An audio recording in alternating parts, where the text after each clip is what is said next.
Hi, it's Elizabeth here. Today I just want to share some thoughts on why I think nature is more predictable than human beings.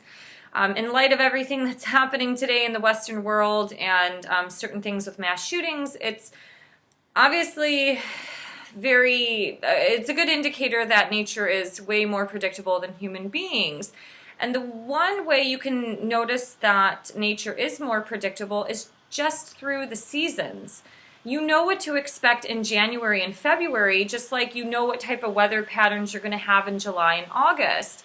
The seasons are the most predictable things that nature produces. And I believe that nature is guided by a higher intelligence, and it has its own natural order that we can learn many lessons from. And when you start looking at things in the animal or certain species within the animal kingdom, you know that they are biologically programmed to complete certain roles in nature. So if you look at certain species within the animal kingdom, you have kind of the more negative ones that we would say, which would be a locust or a parasite. These are energy suckers. They're constantly eating away at things. They're not exactly providing the animal kingdom with higher intelligence.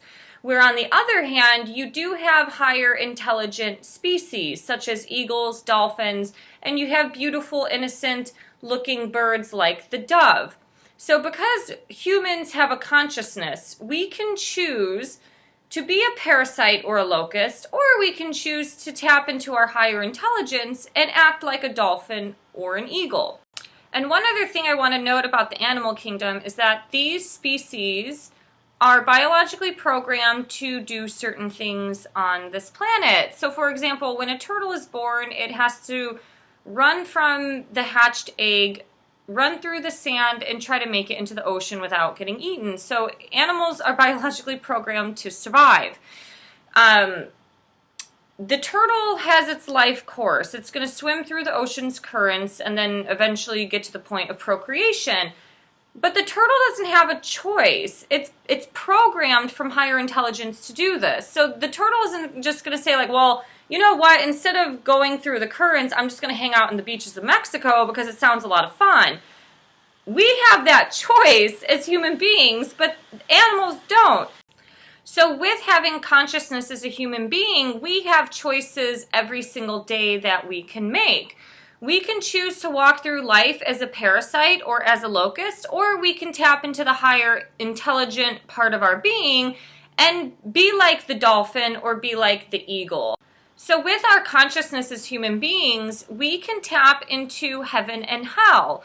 Heaven and hell exists within every one of us. It's the battle between the light and the dark. So where do you want to go?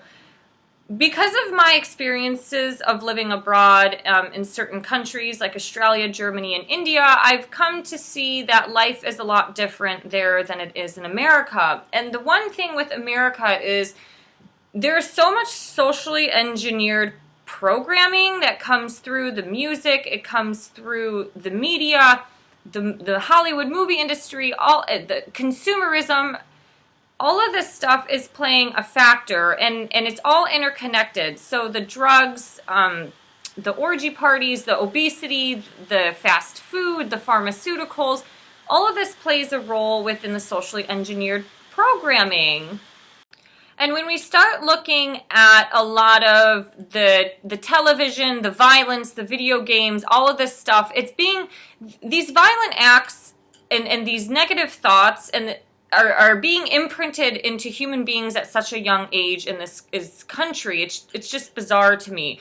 And a lot of this stuff is just really easily emotionally digestible information. It's like fast food. There's no nutrients in the food, so you might get a stomach ache because the food's so greasy, but your digestive tract doesn't have to work as hard to break down the food like it would eating a raw salad or some carrot sticks with some hummus.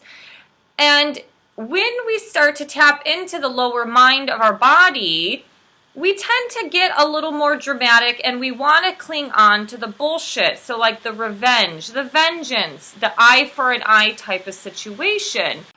So when you start looking at nature, it's very orderly. There's geometric patterns. There obviously is beauty. There's also cruelty. So nature is as cruel as it is beautiful, and there's a lot of learning lessons that can be had through this. But the point that I'm trying to say is that with this socially engineered programming today, that's worse now than it's ever been in a long time, or maybe ever in humanity. I think culturally life is a lot safer than it ever has been, since we don't have to deal with, getting hung as being a heretic or anything like that. But we are just entering a stage where mental health and the mindset of people are becoming so unpredictable that you don't know what to do. I mean, you can't go to the mall without thinking twice about, like, holy fuck, am I going to get shot today? So hopefully people can start to awaken to understand nature a little bit better.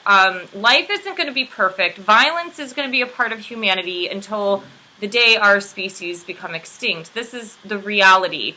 We can't hide from it, but we can try to do things better within our inner world so our outer worlds reflect more beauty and more sunshine and just a healthier living and lifestyle. So these are just some thoughts that I have about how nature is a little more predictable than humans, because nature is biologically programmed. It has its own intelligence. We have a consciousness, so we can choose to go on either route, the right or the left, the light or the dark. Hopefully all of us can start choosing the light, especially once we're masked within the darkness of ourselves and our psyche and our souls. But anyways, I have some links down below that you can check out some blogs about some further thoughts on this subject, and please subscribe to my channel, and hope you guys have a great day. Talk to you soon. Bye.